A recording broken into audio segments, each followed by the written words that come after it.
Hello दोस्तों, नमस्ते, प्रणाम। आप सबके बीच मैं एक विवाह गीत सुनाने जा रही हूँ। दर्द भरी है। देखिए, एक बेटी अपने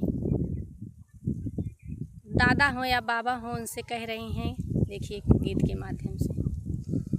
मगिया से नूरवा मांग भायो बाबा, चुनरी